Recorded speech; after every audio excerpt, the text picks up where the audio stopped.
One summer evening, a 14-year-old girl walked home along Willow Creek Road. She never made it. What investigators found hidden beneath an abandoned house shattered the town's sense of safety and revealed an evil that had gone unnoticed for decades. Willow Creek was the kind of town where nobody locked their doors. Population, 3,200. Neighbors knew each other by name. The town was surrounded by deep forests, with winding backroads and crumbling old houses. One of those houses sat at the end of Willow Creek Road. Locals whispered about it, but no one visited. It was known simply as the Gray House. Lily Hart was a bright, artistic girl. Loved painting, collecting butterflies, and riding her bike. She had no enemies, no troubled home life. That summer, she was working part-time at the town library. On July 14, 2019, Lily finished her shift early. She texted her mom. "Heading home. Be there in 20. Love you." She never arrived. At first, police suspected she had run away. No signs of struggle near the library or along the road. Lily's phone went dark at 7:48 p.m., 2 miles from home. Flyers were printed. Vigils were held.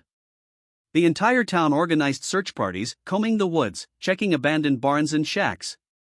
Nothing. Except for one small clue.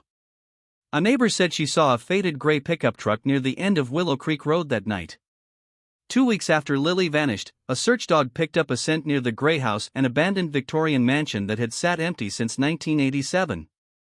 Paint peeling. Windows shattered.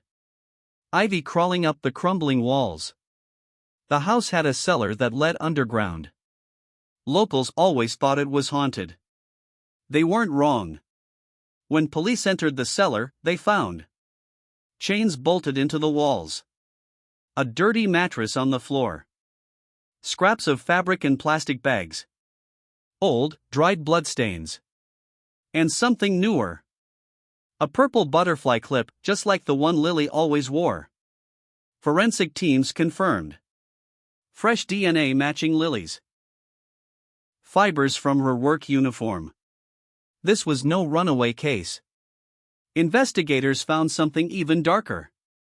Buried in the dirt near the cellar's back wall were small personal items. A girl's sneaker from the 90s. A necklace dated 2005. A school ID card from 2010. None of these belonged to Lily. After digging into missing persons records, a horrifying realization emerged. 3 other young girls had vanished over the last 30 years, all within 15 miles of Willow Creek. All were never found. Until now. Surveillance footage from an old gas station showed a gray Ford pickup passing through town 20 minutes before Lily disappeared. Blurry driver's face. Distinct bumper sticker, a faded "Support Our Veterans" decal. Local police cross-referenced truck registrations. One name popped up. Eugene Gene Waters. Age 62. Lived alone on a plot 5 miles outside of town. A handyman who kept to himself. Police moved fast. On August 3, 2019, police raided Eugene Waters' property. They found the gray pickup, damaged and covered in mud. A locked shed behind his house. Tools, ropes, and trophies, belongings from missing girls. And, hidden under a false floorboard in his bedroom, Lily's library ID. An old notebook listing dates and initials, likely of other victims. Gene Waters didn't resist arrest. His only words to police were, "You'll find her when you find the tree." Search teams scoured the woods around Willow Creek. They found it. An ancient oak tree, split down the middle by lightning. Inside the hollow base, a pile of disturbed earth. When they dug, they found Lily. Wrapped carefully in a faded quilt. Still wearing her work uniform. Cause of death, blunt force trauma to the head. She had died within 24 hours of her abduction. Gene Waters was charged with 4 counts of murder, kidnapping, false imprisonment, abuse of a corpse. At trial, prosecutors revealed that Gene had lured girls using offers of rides or help with broken bikes. He had hidden in plain sight for decades, using abandoned properties to hold victims temporarily. Jurors took less than 3 hours to convict him. He was sentenced to life in prison without parole. The town of Willow Creek mourned. A memorial park was built near the library, with a butterfly garden dedicated to Lily and the other victims. Lily's mother, Karen Hart, launched the Lily Project, a nonprofit to install security cameras and promote child safety awareness.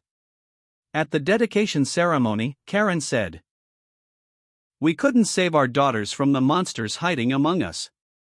But we can make sure no other child ever disappears without a fight. The monsters we fear aren't always hiding under beds. Sometimes, they live down the road. They wave. They smile. They wait. And sometimes, if not for the bravery of a town that refused to forget Lily Hart, they might never have been caught at all."